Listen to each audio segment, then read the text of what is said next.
சற்று முன்பு கிடைக்கப்பெற்ற ஒரு அதிமுக்கியமான மற்றும் பரபரப்பான தகவல் ஒன்று மக்களே. காணொளியை முழுமைக்கும் பாருங்க. 2026 தேர்தலில் எங்களுடன் கூட்டணிக்கு வாங்க, நாங்கள் துணை முதல்வர் பதவி தருகிறோம். ஒருவேளை மீண்டும் ஆளுங்கட்சியாக இருக்கக்கூடிய திமுகவே வந்துவிட்டால் உங்களுடைய நிலைமை தலைகீழாக மாறுவதற்கான வாய்ப்புகள் இருக்கு அப்படின்னு சொல்லிட்டு ஆர்பி உதயகுமார் ஒரு தகவலை ஒன்றை வெளியிட்டிருக்கிறார். அதை பற்றி தான் அந்த காணொலியில் பார்க்க போகிறோம்.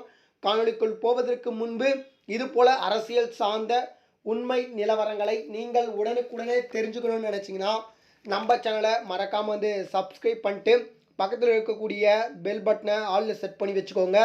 அப்போ தான் நம்ம போடுற ஒவ்வொரு அப்டேட்டும் பார்த்தீங்கன்னா உங்களுக்கு நோட்டிஃபிகேஷனில் வரும். இப்போ வாங்க வீடியோக்குள்ளே போயிடலாம். அதாவது 2026 சட்டமன்ற தேர்தல் வருகிறது. அதில் விஜய் அவர்கள் கூட்டணிக்கு வர வேண்டும் அப்படின்னு சொல்லிட்டு நிறைய விதமான பெரிய பெரிய கட்சிகள் நினைத்து கொண்டிருக்கக்கூடிய சூழ்நிலையில் பார்த்தீங்கன்னா அதில் ஒரு கட்சியாக அதிமுகவும் இருக்கிறது.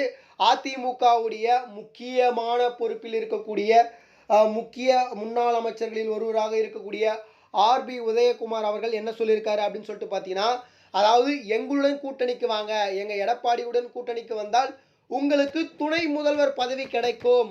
அப்புறமா பார்த்தீங்கன்னா உங்களுக்கு கட்சியில் சீட்டும் செல்வாக்கும் கிடைப்பதற்கு வாய்ப்பு இருக்குது. சரிங்களா? நீங்கள் தனித்து போட்டியிட்டால் ஒரு பயனும் கிடையாது அப்படின்ற மாதிரி பார்த்தீங்கன்னா நம்முடைய ஆர்பி உதயகுமாரன் அவர்கள் பார்த்தீங்கன்னா சுட்டி காட்டியிருக்கிறார். அது மட்டும் இல்லாமல் பார்த்தீங்கன்னா இப்போது இந்த தேர்தலில் மீண்டும் பார்த்தீங்கன்னா திமுக ஆட்சிக்கு வந்தால் உங்களை கைது செய்வதற்கான வாய்ப்பு கூட இருக்குது அப்படின்ற மாதிரி பார்த்தீங்கன்னா அவர் அந்த பேட்டியில் பேசியிருக்கிறாரு. அதனால் பார்த்தீங்கன்னா விஜய் அவர்களை கூட்டணிக்கு அழைத்திருக்கிறார் அப்படின்னு தான் சொல்லணும். ஒருவேளை கூட்டணிக்கு விஜய் அவர்கள் வந்தால் கண்டிப்பாக இந்த தேர்தலை எளிமையாக நம்ம வென்று விடலாம் அப்படின்னு சொல்லிட்டு ஆர்பி உதயகுமார் சொன்னதாக ஒரு தகவல் வெளியாகிருக்கிறது. இதுக்கு விஜய் என்ன மாதிரியான ரீப்ளே கொடுப்பார் அப்படின்னு சொல்லிட்டு கேட்டிங்கன்னா, தற்பொழுது விஜய் அவர்கள் கூட்டணி தொடர்பான எந்த ஒரு ஆலோசனையில் ஈடுபடுவது இல்லை. ஆனால் ஒருவேளை கூட்டணி வந்தால் அதிமுகவுடன் கூட்டணி வகுப்பாரா அப்படின்றதுல ஒரு மிகப்பெரிய ஒரு கேள்விக்குறி இருக்கிறது. ஏன்னா பாஜகவுடன் கூட்டணியில் இருக்கக்கூடிய கட்சிகளிடம் நான் கூட்டணியில் இருக்க மாட்டேன் அப்படின்னு சொல்லியிருக்கிறாரு. ஒருவேளை கூட்டணிக்கு வந்தால் பாஜகவுடன் கூட்டணியை முறித்து விட்டு வந்தால் கூட பார்த்தீங்கன்னா கூட்டணிக்கு ஒப்புக்கொள்வதற்கான வாய்ப்புகள் இருக்குது. இதையெல்லாம் நம்ம பொறுத்திருந்தால் பார்க்க வேண்டும்.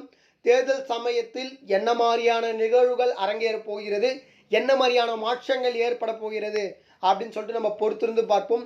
இது போல சுவாரஸ்யமான அரசியல் உண்மை நிலவரங்களை நீங்கள் உடனுக்குடனே தெரிஞ்சுக்கணும்னு நினச்சிங்கன்னா நம்ம சேனலை மறக்காமல் சப்ஸ்கிரைப் பண்ணி வச்சுக்கோங்க.